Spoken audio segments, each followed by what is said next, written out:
तो past tense म्हणजेच काय भूतकाळ आणि हा भूतकाळ जो मेन टेन्स आहे मुख्य टेन्स आहे त्याचा आपण उपप्रकार बघतोय। त्यापैकी आपण उपप्रकार कोणता बघितला होता पाठीमागच्या 2 व्हिडिओमध्ये आपण साधा भूतकाळ बघितला त्यानंतर आपण चालू भूतकाळ पण बघितला। आज आपण बघणार आहोत पूर्ण भूतकाळ त्याला इंग्लिश मध्ये म्हणतात पास्ट परफेक्ट टेन्स। बघा खूप सोप्या पद्धतीने मी सांगितलेलं आहे त्यामध्ये तुम्हाला स्ट्रक्चर दिलेला आहे मी इथे लिहून त्यामध्ये बघा s + had + v3 + ऑब्जेक्ट या सूत्रानुसार तुम्ही शेकडो वाक्य तयार करू शकता। बघा सब्जेक्ट + had + v3 + ऑब्जेक्ट करता हेल्पिंग वर्ब म्हणजे had v3 म्हणजे क्रियापद तिसरं रूप आणि शेवटी कर्म म्हणजे ऑब्जेक्ट वापरलेला आहे। बघा आयडेंटिफाय द टेन्स ओळख दिलेली आहे वाक्याच्या शेवटी आहे ल होता ला होता ली होती लो होते ले होते अशी अक्षरे येतात तेव्हा समजायचं पूर्ण भूतकाळ होतो। याच पद्धतीने आपण पाठीमागेही बघितले होतं आणि या टेन्स मध्ये पण आपण त्याच पद्धतीने घेतलेलं आहे। आता बघा आपल्याला कोणतेही वाक्य तयार करायचं असेल वाक्य तयार करायचं इंग्लिश मध्ये आपल्याला ओळख असेल आणि नियम याची आपल्याला आवश्यकता असते। जर आपण याचा अभ्यास केलेला असेल तर आपल्याला थोडा काठीणी पातळीचा जर विचार केला तर आपल्याला ते सोपं जातं बरोबर। त्यामध्ये नियम जर असेल तर पहिला नियम आहे सुरुवातीस करता घ्यायचा नंतर हॅड वापरायचं आहे क्रियापदाचं तिसरं रूप वापरायचं आणि शेवटी आपल्याला वापरायचं आहे कर्म। आता बघा आपण काही वाक्य घेऊया। बघा मी गेलो होतो। आता बघा मी कोण आहे सब्जेक्ट आहे होतो गेलो होतो हे वर्ब आहे यामध्ये ऑब्जेक्ट नाही आलं। आता यापैकी आपल्याला वाक्य तयार करायचं आहे। बघा मी म्हणजे हॅड सॉरी आय आणि आय वापरला आपण आय सोबत आपल्याला वापरायचं आहे हॅड म्हणजे या नियमामध्ये जवळपास आपल्याला काय वापरायचंय सर्वनामासोबत आपल्याला हॅड वापरायचा एक नियम बाकी आहे। सर्वनाम असेल आपल्याला म्हणजे सर्वनाम म्हणजे कोणतं आय असेल ही असेल शी असेल इट असेल सिंग्युलर नाउन असेल प्लुरल नाउन असेल त्या सर्वांसोबत आपल्याला वापरायचं आहे हॅड। ओके बघा आय हॅड गॉन कारण इथं ऑब्जेक्ट आलेलं नाही आय हॅड गॉन मी तिथे गेलो होतो। सेकंड बघा ते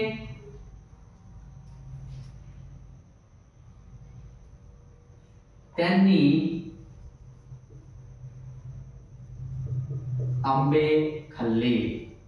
आता बघा सॉरी त्यांनी आंबे खाल्ले होते कारण आपलं आयडेंटिफाय काय आहे ल होता ला होते ले होते बरोबर आहे त्यांनी आंबे खाल्ले होते।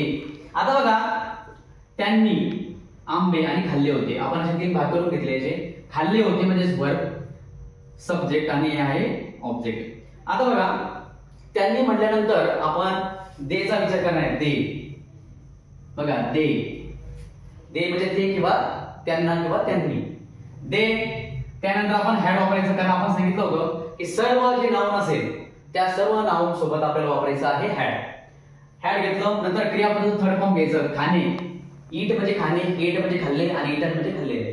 आता दे हॅड इटन आणि मँगोज। आता बघा इथं आपण मँगोज घेतलं म्हणजे आंबे। आता इथं जर मँगो घेतला असतं इथं जर आंबा असेल तर मँगो आला असतं आपण इथं आंबे घेतलं म्हणजे अनेकवचन झालं म्हणून इथं आपण मँगोज घेतलं। बघा दे हॅड इटन मँगोज अशा पद्धतीने आपण असंख्य शेकडो वाक्य आपण तयार करू शकतो। आता हे 2 मी तुम्हाला समजून सांगितले आणखी काही वाक्य आम्ही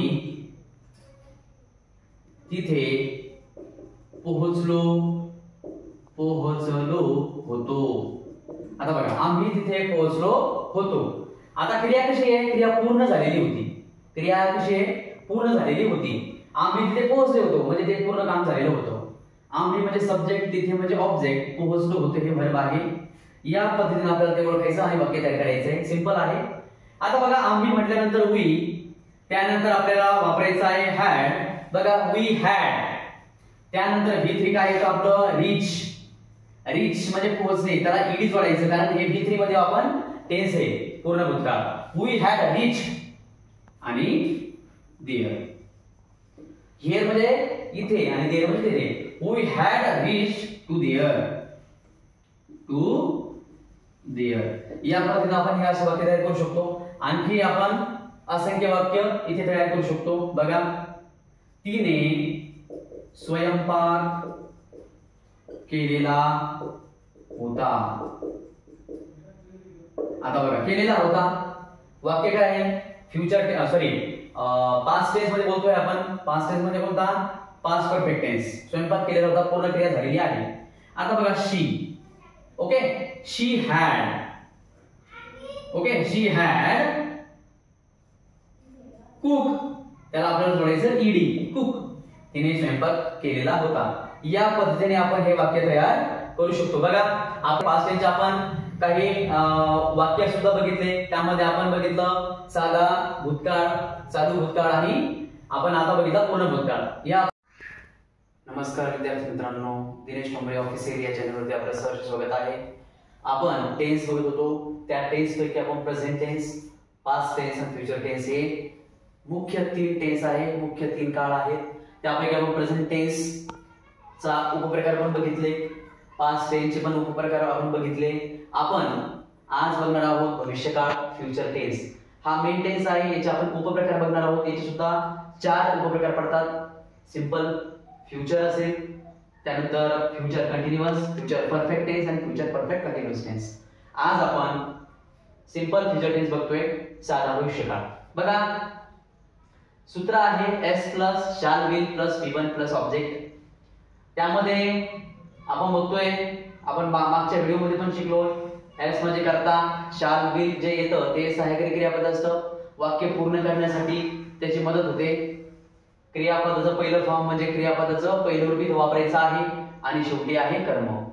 आता बघा identify, how to identify the tense. ओळख. वाक्याच्या शेवटी ल, न, ई, उ, ना अशी अक्षरे येतात असतात आणि तेव्हा आपल्याला साधा भविष्यकाळ आपल्याला माहिती होतो. म्हणजे वाक्य शेवटी ल असेल किंवा न असेल, ई पण असू शकतं, उ आणि ना अशी अक्षरे असणार आहेत, तेव्हा साधा भविष्यकाळ होतो.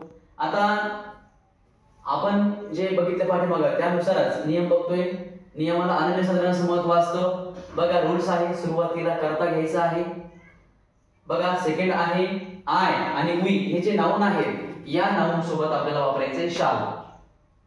ओके. नंतर 3 नंबरचा नियम आहे बाकी सर्वनामासोबत. बाकी सर्वनाम म्हणजे कोण? आय आणि वी सोडून जे बाकी उरलेले नाउन आहेत त्यांच्या सोबत आपल्याला वापरायचं आहे विल. ओके. बघा उदाहरणार्थ ही असेल she, it, they, singular noun, plural noun असेल त्यांच्या सोबत आपल्याला विल या सहाय्यकारी क्रियापदाचा वापर करायचा आहे. आता बघा क्रियापदाचं पहिलं रूप घ्यायचं. यामध्ये आपण पाठीमागच्या टेन्स मध्ये बघितलं होतं, काही टेन्स मध्ये काही काळामध्ये वाक्याचं म्हणजे क्रियापदाचं पहिलं रूप येतं, काही मध्ये दुसरे येतं, काही तिसरं पण येतं. क्रियापदाचं पहिलं रूप घेऊन आयएनजी पण आपण बघितलं आणि आता बघतोय क्रियापदाचं पहिलं रूप. म्हणून आपल्याला जेव्हा टेन्स शिकतो तेव्हा आपल्याला सहाय्यकारी क्रियापद असेल किंवा वर्ब फॉर्म असेल V1, V2, V3, V4 हे आपलं लर्न पाठांतर असणं अत्यंत आवश्यक आहे. म्हणून आपल्याला क्रियापदाचं फुल फॉर्म किंवा क्रियापद जे रूप आहे ते सुद्धा आपल्याला पाठ करावे लागतील. बघा आणि शेवटी आहे कर्म. आपल्याला शेवटी कर्म घ्यायचं आहे.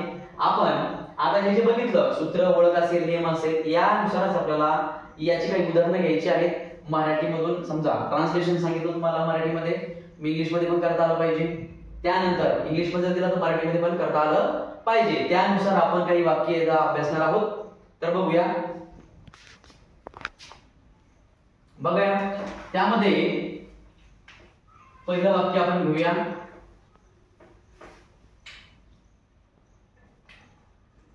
बघा मी शाळेत जाईल. बघा जाईल. आता बघा आपण जेव्हा सिंपल पार्टचं जेव्हा बघितलं पाठीमागं तिथे पण ल आहे, पण त्याचा वाक्याचा जे उच्चार आहे किंवा वाक्य काय सांगते, वाक्य आपल्याला काय सांगते, मी शाळेत जाईल, मी आणखी गेलो नाही. मी शाळेत जाईल, आणखी गेलो नाही. आणि मी शाळेत गेलो, तिथं ल येतं पण ती क्रिया पूर्ण झालेली आहे. ही क्रिया पूर्ण झालेली नाही, हे भविष्यकाळी रूप आहे. आता बघा मी शाळेत जाईल, मी करता आहे, जाईल हे वर्ब आहे आणि शाळेत आहे ऑब्जेक्ट. यानुसार आपल्याला वाक्य तयार करायचं आहे. बघा मी सांगितलं होतं आय आणि वी सोबत आपल्याला वापरायचं आहे शाल. आय शाल. बघा आय शाल. त्यानंतर V1 काय आपलं गो, आय शाल गो टू स्कूल, आय शाल गो टू स्कूल, मी शाळेत जाईन. दुसरं वाक्य जर आपल्याला घ्यायचं असेल तर बघा, आम्ही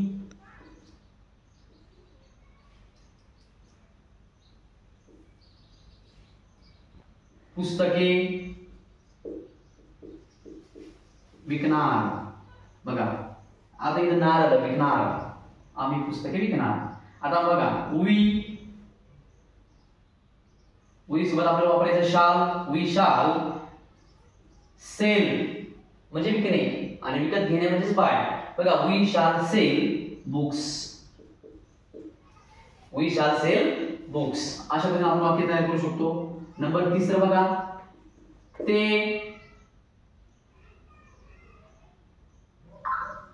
मुंबईला जाणार.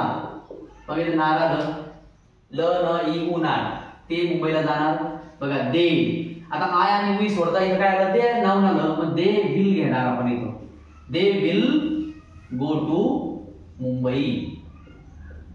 अशा पद्धतीने वाक्य तयार होईल. त्यानंतर बघा एखादं वाक्य आपण रोहन इंग्रजी बोलेन, न आलं बघा इथं, ल न ई उनार, बोलेन बोलला का की नाही, क्रिया अपूर्ण आहे, क्रिया झालेली नाही, भविष्यकाळी आपण रूप वापरलेला आहे. बघा रोहन विल स्पीक, पहिलं फॉर्म वापरलं बघा स्पीक, इथं पण गो वापरलं पहिलं form. Rohan will speak and English. बघा हे पण वाक्य आपण इथं वापरलं, Rohan will speak and English. इथं पण दे विल गो, इथं पण पहिलं फॉर्म वापरलं. वी शाल सेल पहिलं फॉर्म, आय शाल गो पहिलं फॉर्म. इथं आपण पहिलं फॉर्म वापरलं कारण इथं क्रियापदाचं पहिलं फॉर्म आहे म्हणून आपण ते वापरण्यात आलेलं आहे. त्यानंतर आपण एक वाक्य आपण बघू, मोहन आणि रितेश, मोहन आणि रितेश खो खो खेळणार. आता बघा इथे पण खेळणार आलं, दोन नाऊन आले इथे तरी सुद्धा काही फरक पडत नाही. बघा मोहन अँड रितेश विल, कारण आय आणि वी सोडता इथं मोहन आणि रितेश आले. आय आणि वी जर असे असतं तर इथं आपण विल घेतलं, शाल घेतलं असतं. Mohan and Ritesh will play kho kho. बघा अशा पद्धतीने आपण हे वाक्य तयार करू शकतो. सिंपल फ्युचर टेन्स मध्ये त्याची स्ट्रक्चर असं आहे, या स्ट्रक्चरनुसार आपण असंख्य आणि शेकडो वाक्य तयार करू शकतो. नमस्कार विद्यार्थी मित्रांनो, दिनेश टोंबरे या ऑफिशियल चॅनलवरती आपलं सहर्ष स्वागत आहे. आपण टेन्स बघत होतो, त्यापैकी आपण प्रेझेंट टेन्स बघितला होता, त्यापैकी आपण पास्ट टेन्स सुद्धा बघितला. पास्ट टेन्सचे आपण साधा भूतकाळ, चालू भूतकाळ, पूर्ण भूतकाळ पण बघितला.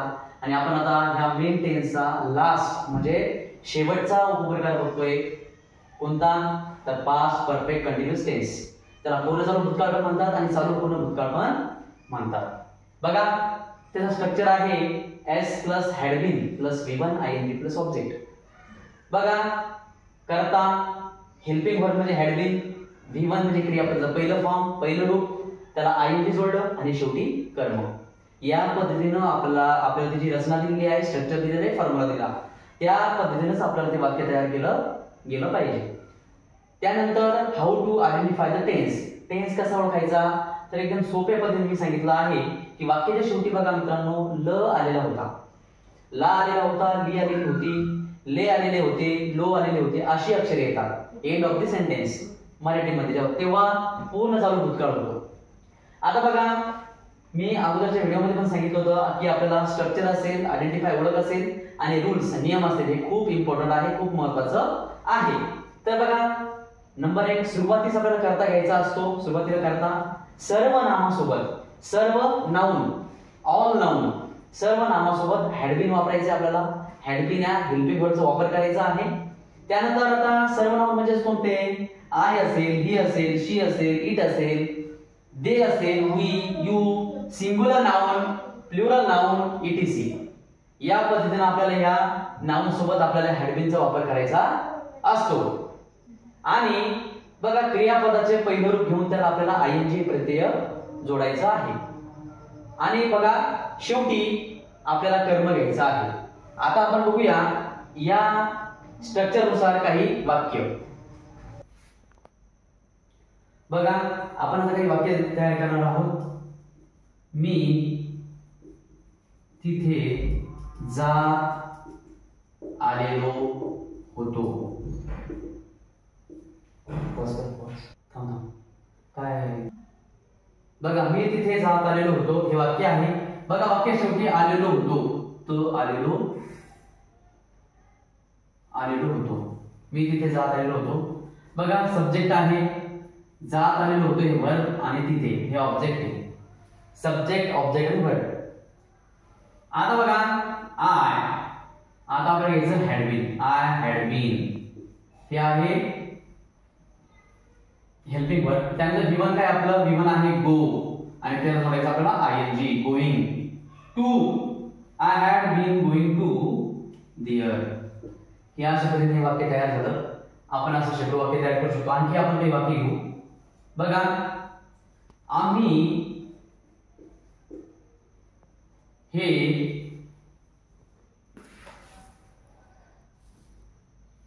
करत आलेलो होतो. बघा आम्ही हे करत आलेलो होतो. आता बघा आलेलो होतो, तो आलेलो होतो, ल आलेलो होतो. बघा आम्ही मी कोण सब्जेक्ट, हे म्हणजे कोण आणि करत आलेलो हे वर्ब आहे, हे ऑब्जेक्ट आहे. आता बघा वी, आम्ही म्हणजे कोण वी. त्यानंतर काय had been, we had been, we had been करत आलेलो होतो doing, we had been doing this. या पद्धतीने आपण वाक्य तयार करू शकतो. आणखी आपण एक वाक्य घेणार आहोत. बघा लेखक हे पुस्तक 5 वर्षापासून लिहित आलेला होता. बघा तो आलेला होता. बघा लेखक हा सब्जेक्ट आहे, लिहित आलेला होता हे आहे वर्ब आणि हे पुस्तक 5 वर्षापासून हे ऑब्जेक्ट आहे. ओके. आता बघा the writer had been, the writer had been. बघा आपण या सूत्राचं वाक्य तयार करायचं. The writer had been. आता V1 काय आपल्याला लिहित आहे. The writer had been writing this book from किंवा सिन्स. फ्रॉम म्हणजे पासून, सिन्स किंवा पासून. From 5 years. बघा the writer had been writing this book from 5 years. या शब्दाने हे वाक्य तयार झालं. त्याच पद्धतीने आपण असे आता मी तुम्हाला 3 वाक्य समजून सांगितलेले आहेत. त्यामध्ये बघा 1, 2 आणि 3 असेच आपण हे वाक्य ह्या नियमानुसार, या सूत्रानुसार आपण जर बघितलं, अभ्यास केला, त्यामध्ये आपण चांगल्या प्रकारे वाक्य तयार करू शकू. आणि याच पद्धतीने जर अभ्यास केला तर आपण यापेक्षाही चांगले वाक्य. नमस्कार विद्यार्थी मित्रांनो, दिनेश टोंबरे या YouTube चॅनलवरती आपलं सहर्ष स्वागत आहे. बघा आपण टेन्स बघत होतो. मागच्या व्हिडिओमध्ये आपण टेन्स जेव्हा आपण बघितले त्यामध्ये आपण प्रेझेंट टेन्स जो वर्तमान काळ आहे त्याचे आपण सब टाइप्स ऑफ दी टेन्स म्हणजे काय, काळाचे उपप्रकार, हा पहिला जो टेन्स आहे, काळ आहे, आपण बघितला होता. त्यामध्ये प्रेझेंट टेन्स म्हणजे वर्तमान काळ, पास्ट टेन्स म्हणजे भूतकाळ आणि फ्युचर टेन्स म्हणजे भविष्यकाळ. त्यापैकी आपण वर्तमान काळाचे जर प्रामुख्याने विचार केला तर वर्तमान काळाचे 4 उपप्रकार पडतात. साधा वर्तमान काळ, त्यानंतर चालू वर्तमान काळ, पूर्ण वर्तमान काळ आणि पूर्ण चालू वर्तमान काळ. त्यामध्ये सिंपल प्रेझेंट टेन्स असेल, present continuous, present perfect tense आणि प्रेझेंट परफेक्ट कंटिन्यूअस टेन्स. त्यानंतर आपण जर विचार केला पास्ट टेन्सचा तर त्यामध्ये भूतकाळाचे सुद्धा 4 उपप्रकार पडतात. सिंपल पास्ट टेन्स, त्यामध्ये past continuous tense, past perfect tense आणि पास्ट परफेक्ट कंटिन्यूअस टेन्स. आणि फ्युचर टेन्सचे सुद्धा 4 उपप्रकार पडतात. सिंपल फ्युचर टेन्स, त्यानंतर आपण future continuous tense, future perfect tense आणि फ्युचर परफेक्ट कंटिन्युअस टेन्स. त्यापैकी आपण पास्ट टेन्स हा जो मुख्य काळ आहे म्हणजे भूतकाळ, त्यापैकी आपण पास्ट टेन्सचा उपप्रकार अभ्यासणार आहोत. त्यामध्ये बघा पहिला जो उपप्रकार आहे पास्ट टेन्सचा तो आहे सिंपल पास्ट टेन्स. त्याला म्हणायचं साधा भूतकाळ मराठीमध्ये जर विचार केला तर. त्यामध्ये जर त्याचा सूत्राचा जर विचार केला तर सूत्राचा जर विचार केला त्यामध्ये आहे s + v2 + ऑब्जेक्ट. आता हे s म्हणजे काय? s म्हणजे कर्ता, क्रिया करणारा, वाक्यामध्ये जो क्रिया करणारा असतो त्याला म्हणायचं कर्ता. नंतर हे v2 काय आहे? हे v2 आहे क्रियापदाचं सेकंड फॉर्म म्हणजे क्रियापदाचं दुसरं रूप. आणि हे जे ओ दिसतंय म्हणजे ऑब्जेक्ट, कर्म, याला कर्म म्हणतात. त्यामध्ये हे सूत्र आहे. हे पॉझिटिव्ह जेव्हा आपण वाक्य तयार करू, होकारार्थी जेव्हा वाक्य तयार करू ना तेव्हा आपल्याला ह्या सूत्राची आपल्याला आवश्यकता भासते. त्यानंतर आपण आयडेंटिफाय द टेन्स, जर आपल्याला एखादा काळ ओळखायचा असेल तर आपल्याला आयडेंटिफायची आवश्यकता असते. बघा मी एकदम सुटसुटीमध्ये मराठीमध्ये समजण्यासाठी लिहिलेलं आहे. बघा वाक्याच्या शेवटी एंड ऑफ द सेंटेन्स ल, ला, ली, लो, ले, लम अशी अक्षरे जर येत असेल वाक्याच्या शेवटी तर तेव्हा वाक्याचा टेन्स होतो साधा भूतकाळ, इंग्लिश मध्ये सिंपल पास्ट टेन्स. ओके. त्यानंतर आपण बघू रूल्स, नियम. नियमांचा जर विचार आपण केला तर त्यामध्ये सुरुवातीस आपल्याला करता घ्यायचा आहे, जसं मी सूत्रामध्ये सांगितलं आहे सुरुवातीला करता घ्यायचा. त्यानंतर सेकंड आहे क्रियापदाचं दुसरं रूप. या केसमध्ये क्रियापदाचं सेकंड फॉर्म दुसरं रूप आपल्याला घ्यायचं असतं. आणि शेवटी आपल्याला कर्म घ्यायचा आहे. आता बघा मी इथं नियम लिहिलेले आहेत. हे नियम खूप महत्त्वाचे आहेत. तुम्हाला त्यासाठी आपल्याला काय करावं लागेल? सूत्र, ओळख आणि नियम हे पाठ केल्याशिवाय मध्ये जमणार नाही.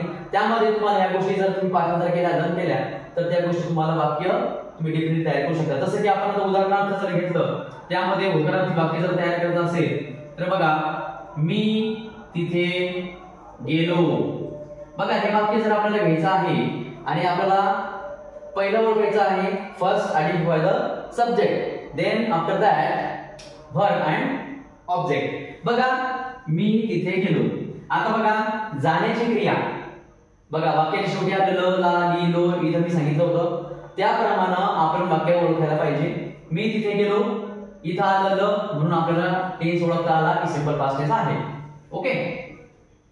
बघा सब्जेक्ट आहे, क्रिया करता म्हणजे या वाक्यामध्ये क्रिया करणारा कोण आहे? मी, म्हणजे कोण करता, याला म्हणायचं सब्जेक्ट. मी गेलो हे आहे वर्ब. बघा मी गेलो पण कुठे? कर्त्याने क्रियापदाला प्रश्न विचारला असता आपल्याला जे उत्तर मिळतं ना त्याला म्हणायचं ऑब्जेक्ट. बघा कर्त्याने काय प्रश्न विचारायचे आहे? कर्त्याने प्रश्न काय विचारायचे आपल्याला? काय, कुठे, कसा, केव्हा, कधी असे जर प्रश्न विचारले आणि त्याचं उत्तर जर आपल्याला मिळालं ना त्याला म्हणायचं ऑब्जेक्ट. बघा मी तिथे गेलो, कुठे गेलो?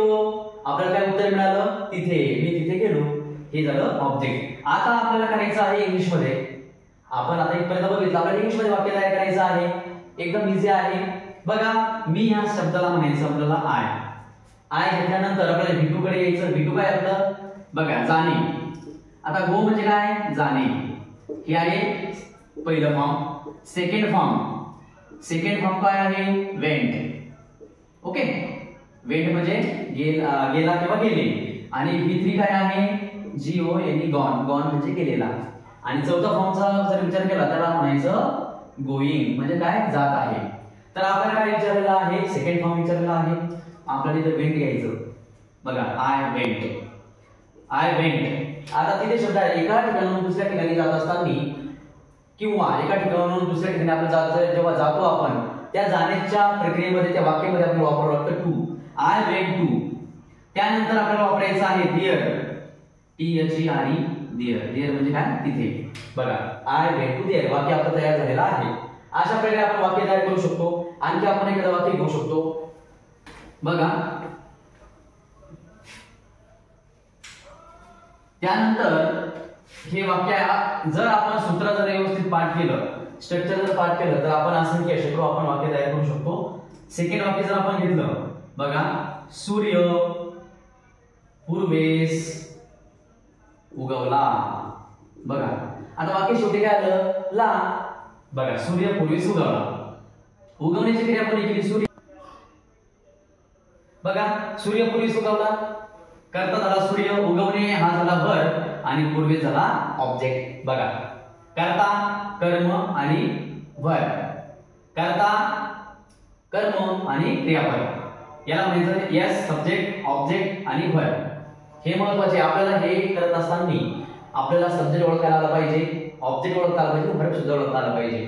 आता त्यानुसार आपण वाक्य तयार करायचं आहे. बघा सूर्य द सन, बघा द सन, सनच्या अगोदर आपण द घेतलं, द सन का बरं घेतलं की हे जे द आहे हे द काय आहे म्हणजे एखाद्या जगामध्ये एकच विशिष्ट गोष्टीसाठी आपण द घेत असतो. द हिमालया, एखादा मोठं पुस्तक आहे द महाभारता, द भगवद्गीता असं आपण तर वापरू शकतो. बघा द मून, द स्टार, त्यापैकी द सन. बघा the sun arose in the east. बघा नमस्कार विद्यार्थी मित्रांनो, दिनेश ठोंबरे या युट्यूब चॅनलवरती आपलं सहर्ष स्वागत आहे. बघा टेन्स आपलं चालू आहे, त्यापैकी आपण प्रेझेंट टेन्सचा पहिला उपप्रकार घेतला होता. त्यानंतर आपण पास्ट टेन्स सुरू केलं होतं. पास्ट टेन्सचा आपण पहिला प्रकार उपप्रकार बघितला, सिंपल पास्ट टेन्स म्हणजे साधा भूतकाळ. आता त्यानंतर पास्ट टेन्सचा दुसरा उपप्रकार आहे. जसे पाठीमागच्या व्हिडिओमध्ये आपण सांगितलं होतं की पास्ट टेन्सचे सुद्धा 4 उपप्रकार पडतात. साधा भूतकाळ, चालू भूतकाळ, पूर्ण भूतकाळ आणि पूर्ण चालू भूतकाळ. त्यापैकी आपण साधा भूतकाळ घेतला होता पाठीमागच्या व्हिडिओमध्ये. आज आपण चालू भूतकाळ म्हणजेच काय पास्ट कंटिन्युअस टेन्स घेणार आहोत. तत्पूर्वी त्यामध्ये आपण बघितलं की पास्ट कंटिन्युअस टेन्स म्हणजे चालू भूतकाळ. आता चालू भूतकाळाचे जे सूत्र आहे ते सूत्र त्याला इंग्लिश मध्ये फॉर्म्युला किंवा स्ट्रक्चरही आपण म्हणू शकतो. त्यामध्ये s plus was were plus v1 ing plus object. आता बघा हे सब्जेक्ट आपण बघितलं होतं पाठीमागच्या व्हिडिओमध्ये. सब्जेक्ट करता हे was आणि were आहे, हे आहे त्यामध्ये आपल्याला जेव्हा आपण वापरतो कर्त्यानंतर हेल्पिंग वर्ब त्याला म्हणतात, सहाय्यकारी क्रियापद, ते वाक्य पूर्ण करण्यासाठी मदत करत असतं. त्यानंतर क्रियापदाचं पहिलं रूप वापरायचं आणि त्याला ing हे प्रत्यय जोडायचं असतं आणि शेवटी काय आहे ऑब्जेक्ट आहे, कर्म आहे.